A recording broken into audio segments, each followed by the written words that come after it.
Sometimes the auto zoom on this thing is Hey, what's up? Welcome to Embrace the Madness. I'm your host, Madeline, and we are back with another podcast. Thanks for tuning in. I'm excited to be here and excited to be sharing in this episode. So, here, let me get my stuff ready. Oh, shit. Happy New Year. First podcast of the new year. Dang, that's crazy. So, yeah. I just want to make sure my hair looks cool. It's okay. That's the thing too with these new video podcasts is like, okay, well, you have to be okay with how you look because you're going to be on camera. So yeah, just starting the new year, definitely off to a better start than last year. So it's a win in my book. And I wanted to share about dry January. Yes. Initially, I wanted to do like a year recap about being sober and stuff like that, but I passed a year, so that's incredible. I think I'm not at 500 days yet, but I'm really close. I think in a couple weeks. So I'm just grateful to be here and to continue on. Speaking of non-alcoholic, yeah, it like snowed like crazy here, and I think it was like 10 inches, and we felt, well, we didn't feel, we were in the house for quite some time, but I'm just grateful for electricity and a warm home. And yeah, it was beautiful. It was a lot. It was really cold. I don't know that I've ever been in like negative wind chill degrees, so here we are. But yeah, I've been doing okay. I've just been keeping up with creating, continuing momentum, and yeah, things are feeling really good. I'm starting a new job, and I could probably share in a different episode, but basically when I moved to Nashville, I was like, I don't want to be in service industry. And if you have never met me before, I basically worked in service industry up after high school up until COVID. And after COVID, during COVID, I got a taste of what it felt like to have the time freedom to create and do whatever. And I mean, I think a lot of us did, but I was like, I do not want to go back to restaurants ever again. I never want to work for someone else because that means that I can't have that creative freedom. But because I didn't go into hospitality and kind of stayed away from that, I realized that I feel really at home in the service industry. And I would like to reframe. I typically say like, it's all I know, and I definitely know more than that. But when you only kind of stay in one industry, in one field, you feel, I don't know if pigeonholed's the right word, but you're like, these are my strengths and I don't know about anything else. So I'm excited to get back into that world. I do think that my soul loves to serve and to provide for others. So yeah, we'll see. Things feel like they're turning around. They feel more like they're turning around than I am experiencing. But if you have been tuning into my collective readings, also found on YouTube, I do a tarot spread, but a lot of those messages have been like, how can we find the blessings in our reality and in our experience, even though we might not perceive them or see them. So yeah, that brings me to speed. Like I said, I quit drinking in November of 2022, which is crazy. I've already passed a year, so that's really exciting.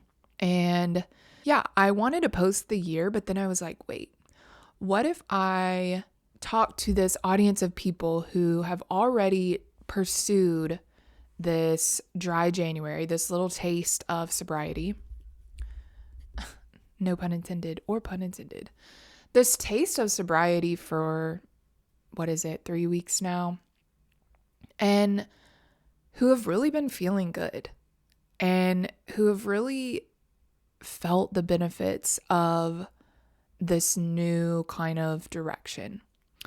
And, I was sharing on my Instagram stories, oddly enough, I've actually never participated in a dry January.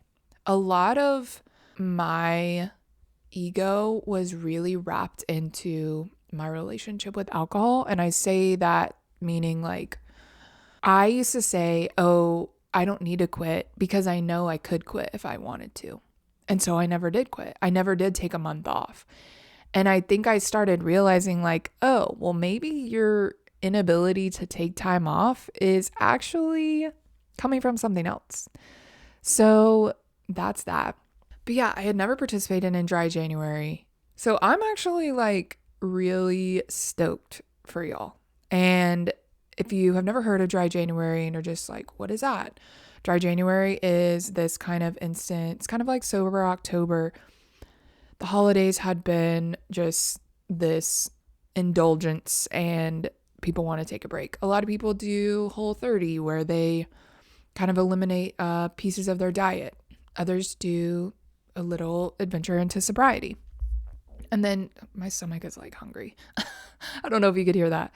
Yeah, so taking this kind of 31-day adventure into sobriety and then going back to normal once February hits. And I think also Mardi Gras is around that time too, which I know is another holiday of indulgence. But anyways, I was thinking like, oh, well, what if I share my experience to these people who have really been feeling the benefits of sobriety in order to share kind of how I've been feeling after a little over a year, and maybe share with them that, you know, a continuation of sobriety is possible. It's actually fun as heck, and you're going to feel a hell of a lot better.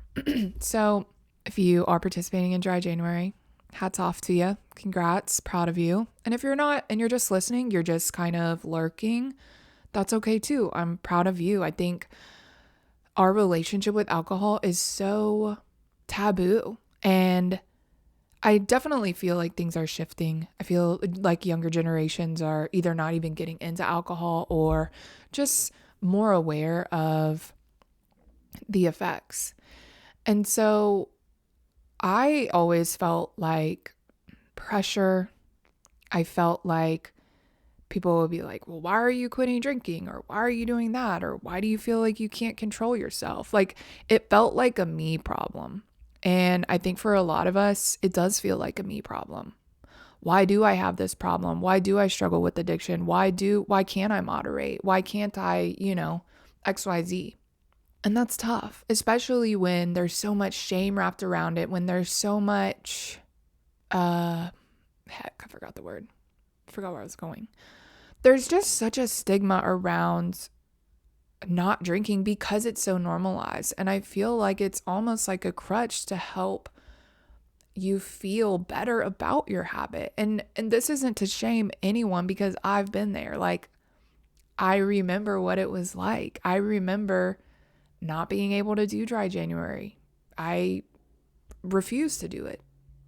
And yeah, there's just so much wrapped around in alcohol and sobriety, and it's insane. But I just wanted to give a shout out to those of you who are doing dry January and who are making these really big transformations for yourself, because it's a lot. It's a lot to say no in this culture where we are forced to say yes. It's so brave and so strong to choose not to engage in this behavior that can be harmful. And for many people, they don't have a problem. They can balance it. They can have one drink and be okay. But for a lot of us, that's not the case.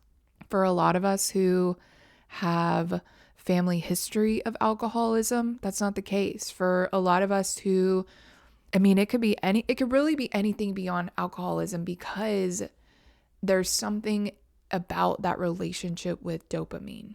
And, some people say they have an addictive personality. Well, our body is craving this dopamine that we get from either substances or alcohol or sex or, anything that's going to provide this humongous upsurge in dopamine, because it makes our body feel good. And if you have an imbalance, which again isn't something to feel shame about, or at least we shouldn't anymore.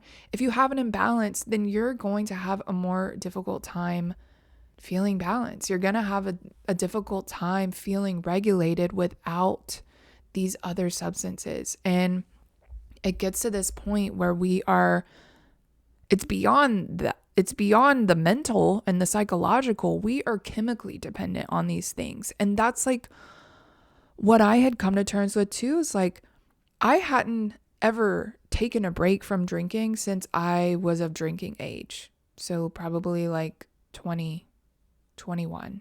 I mean, we definitely drank before 21, but I don't really remember. It's not like I was heavy drinking. I think maybe I started drinking at the end of high school, but obviously you're a lightweight when you start drinking, but I don't think it got dark until college. And if you follow and are a listener of the podcast, you know, I've done several episodes about my relationship with alcohol. I did one about, kind of the dangers. I got into a really bad car accident. I was blackout and I was driving and could have died. Yeah, I share a lot about my history in that episode. I shared a little bit about my sobriety later on when I had moved, and I've shared a lot, and I want to be vocal and want to be seen and heard sharing my story, because I know I'm not alone. And I know that so many of us have this weird fucked up relationship with alcohol. I also am aware that not everybody wants to talk about it.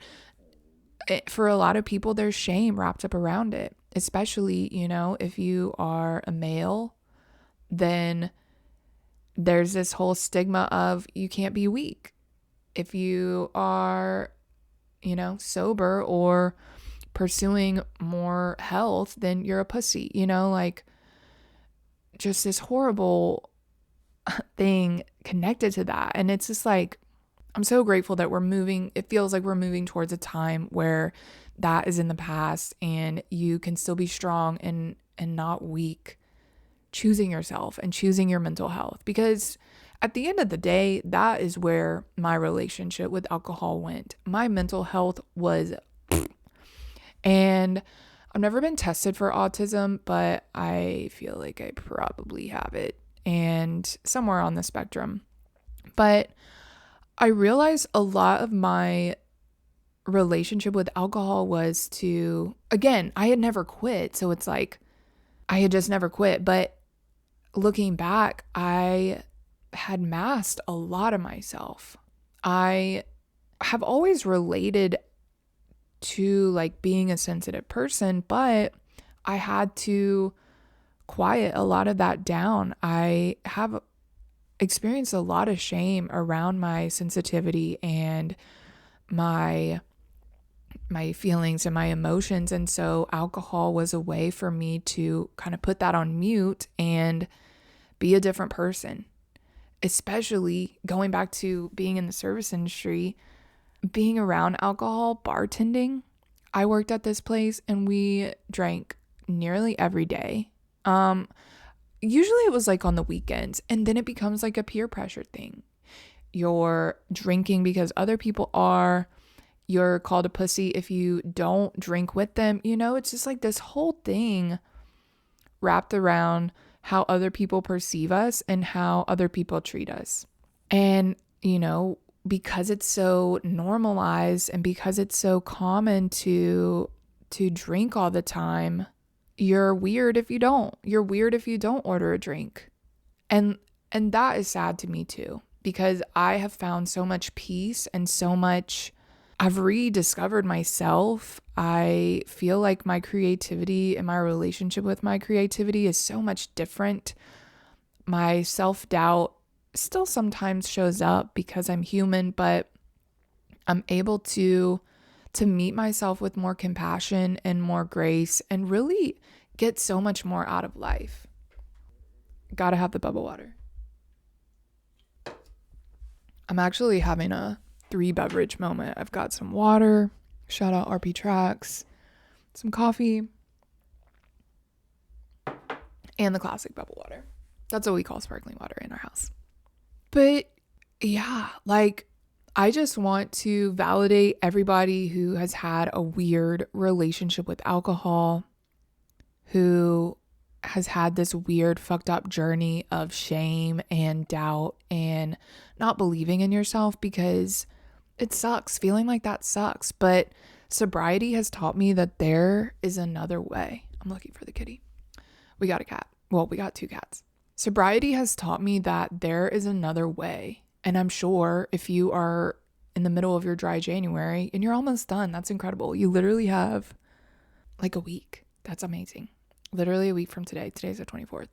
I mean, I don't know when I'm going to post this, but maybe when you see this, you'll be done. So sobriety has taught me that there is another way. There's another way to live. There's another way to be. You can actually wake up every day happy. And I know that sounds in this day and age far-fetched and impossible, but I'm here to tell you that you can literally wake up every day feeling good. You can wake up every day loving yourself. You can wake up every day feeling like anything is possible because you have separated from yourself from this poison. It literally is a poison. And again, my intention is not to bring up shame if you are still drinking, or, we all have our drug of choice or whatever. I don't ever want to shame someone into change, because I know from my experience that shame just makes me feel worse about myself, and I don't feel I'm trying to remove myself from feeling that shame. It's like peer pressure. You don't want to feel peer pressured. You don't want to feel bad about yourself. So why continue? Let's break the cycle and we can choose something different. And that's why I wanted to share this episode, because I really do feel like you can take your life back. And I think dry January is just a taste of what your future could look like. And that's the title of the episode, like using this momentum from dry January to change the trajectory of your life. Like, I'm not going to lie and say that quitting anything is easy.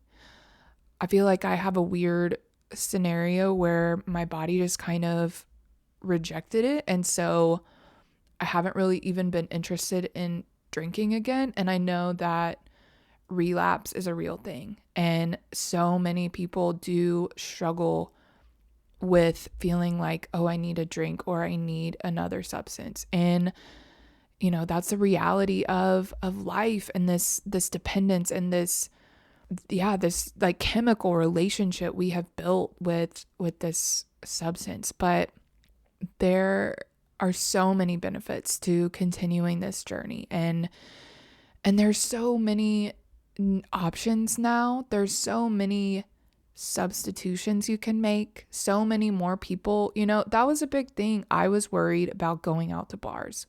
I think now people from a business standpoint realize that sobriety is taking over, and if you don't offer an NA option, you're losing out on money. And it's crazy, because if you quit drinking to save money, but you drink NA products, you're really not saving that much more money, because it's like the same for a 6-pack of non-alcoholic beer for a 6-pack of regular beer. So, and still at venues, it's like Liquid Death is, I don't know, $8. But,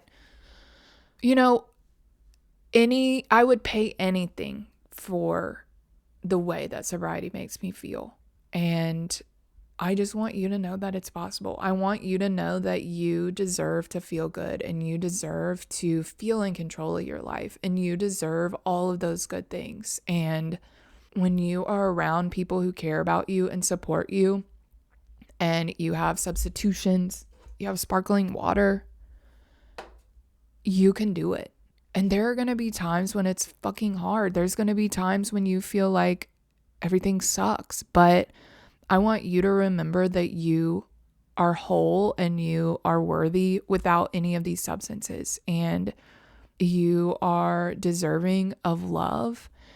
And I feel like this is kind of going on a tangent of the relationship of addiction and self-esteem and self-love, because I really do feel like addiction is this search for wholeness and peace and You know, we are all looking for connection, whether we're conscious of that or not. I really just believe, and this is something that I've talked about on the podcast from day one.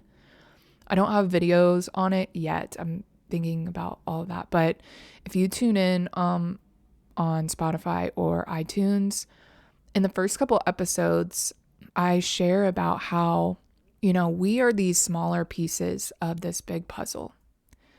Big puzzle being like, I don't know, source energy, wherever we came from. If you believe that's God, if you believe that is just a higher power or energy or the universe or anything like that. Even just from a purely scientific standpoint, like we are energy from a bigger piece of energy. And I think because, this is kind of going down a little bit more spiritual path, but as humans, we are considered to be separate from that main energy. My thinking is like, if we weren't separate, we would still be part of that big energy. But right now we feel separate. And this could also go back to feeling separate from our parents or our caregivers. If we ever felt unloved or abandoned, that creates this separation. And I think that filling that void of separation can be done through substances.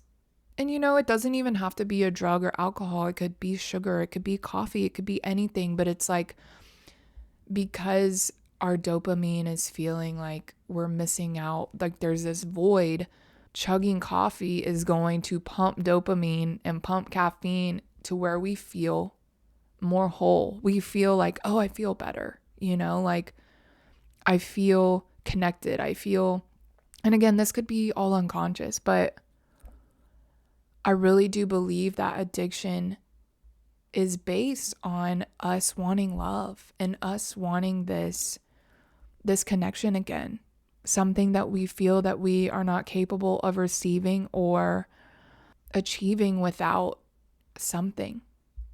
And a lot of times, the things that we are addicted to are numbing a lot of those painful feelings.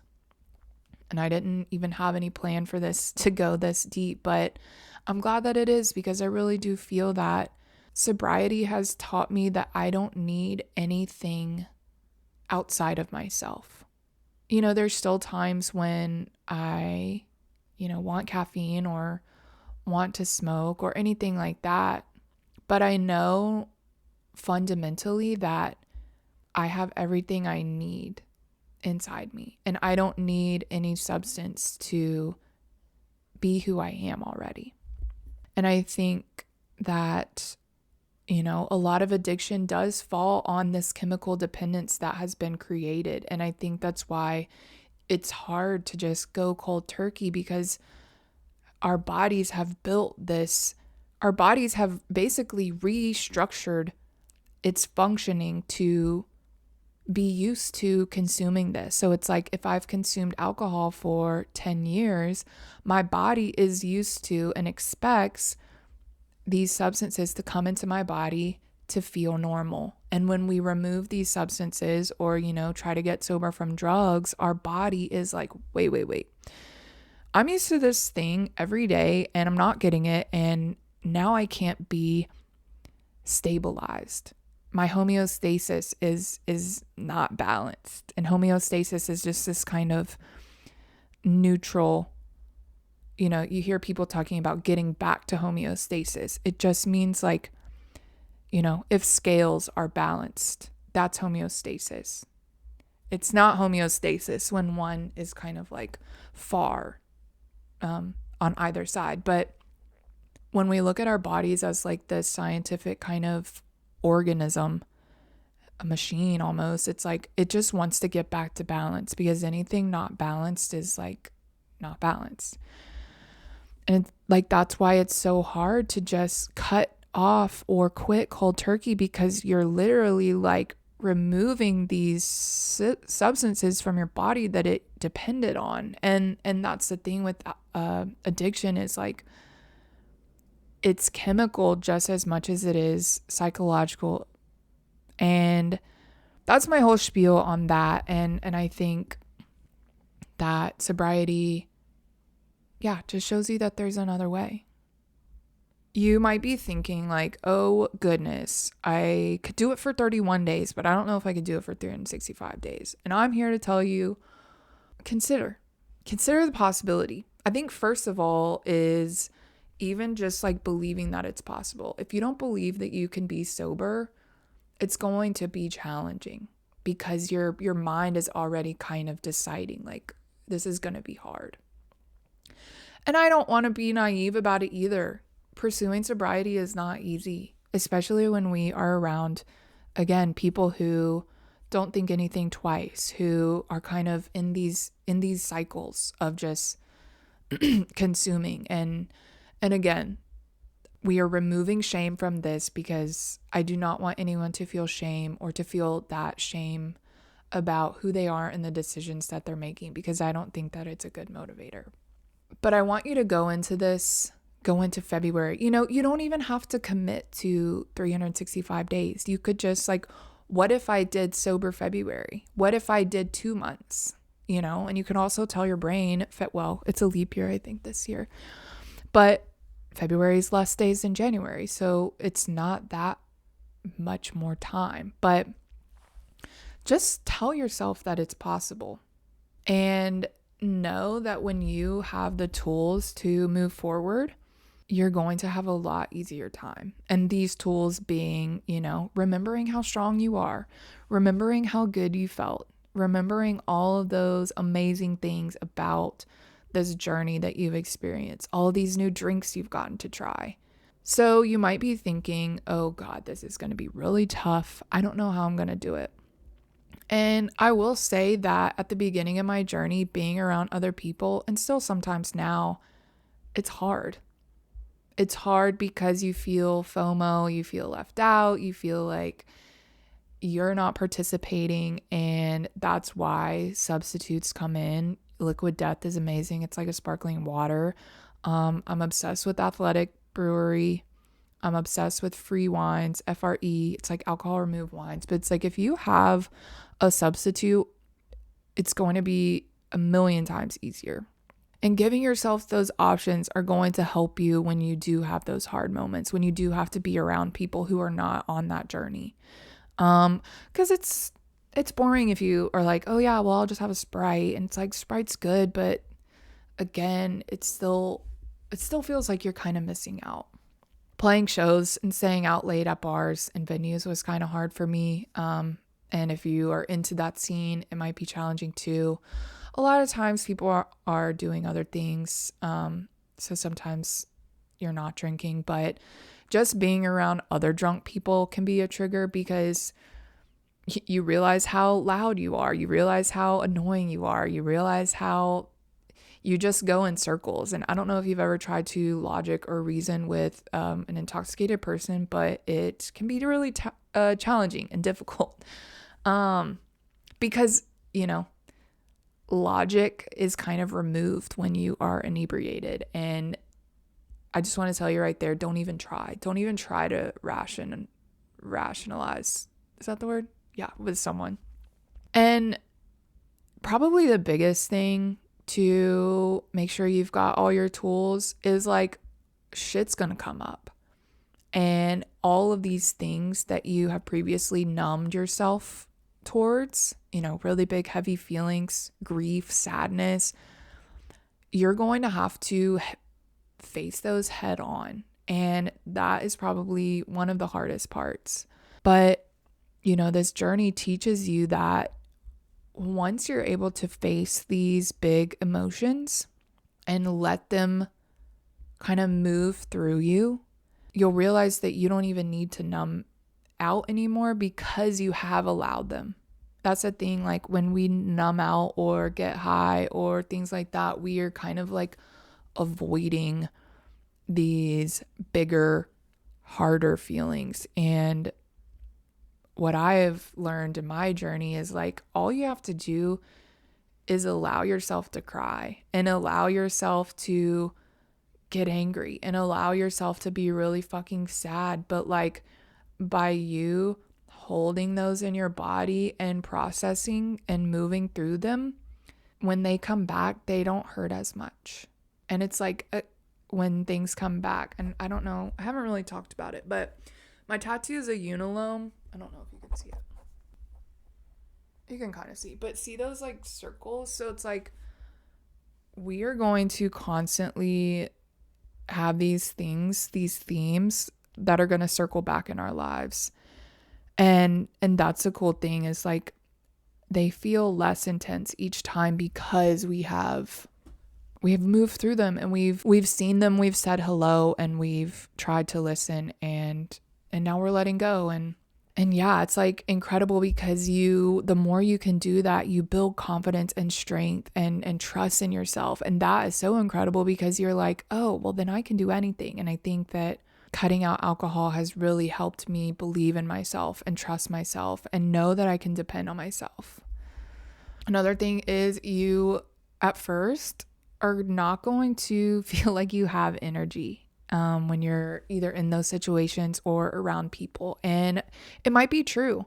I realized like a lot of times how drinking helped me stay up later. And you might get tired, but over time it kind of just fizzles out, and you begin to create these new stores of energy. And I think it's important to look at things kind of scientifically too. It's like cutting something out. Yes, your body will be like, wait, I'm used to that. But the cool thing is when you stop providing it, you just never bring it back. Your body is so fucking smart and intuitive that it just starts to restructure based on what it has to work with, what it has in its environment. And so you begin to build up your energy, and you begin to find energy and find strength to do things that you only were able to do through the help of substances and alcohol. But yeah, I feel like I've said everything that I wanted to say, but I appreciate you listening this far, and I'm excited to hear if you do decide to do February and March, and really taking things like a day at a time. There's a cool subreddit, Today I Will Not Drink With You. I'm like trying to think of that's the acronym. But yeah, it's so supportive, and it's like when you take it a day at a time, it feels less monumental. It feels like a smaller mountain. And then you can take it at a month at a time. It would be challenging if you're like, oh God, I can't imagine being sober for a year, but then a year goes by. And it's like, you just have to take it one day at a time, 1 month at a time, one step at a time. But know going into this journey that you are strong enough, you have all the right tools, find your support system. There's so many people, and that's the beautiful thing about the internet. Like, you might not have people around you that are on this sobriety journey, but there are so many people on the internet, probably YouTube, TikTok. There are so many people out there who are on this journey with you. And so you're not alone. And I'm just so excited for you. This journey has been like literally life-changing and transformative, but I know that anything is possible for you, and I'm so excited for you on this journey. So thank you so much for listening. Thanks for tuning in. If you are thinking about quitting drinking, even for a week or a couple of days, like, again, take it slow, be gentle with yourself, be kind to yourself, ask questions, ask for help. It's okay to ask for help. You're not weak. You're not anything else other than amazing. But yeah, I think that's it for today, at least in this episode. I'm excited to continue posting for the podcast. Stay tuned for the February collective reading. That'll be dropping pretty soon. And yeah, let me know what you think of this video in the comments, and I will catch you later. Thanks so much. Bye.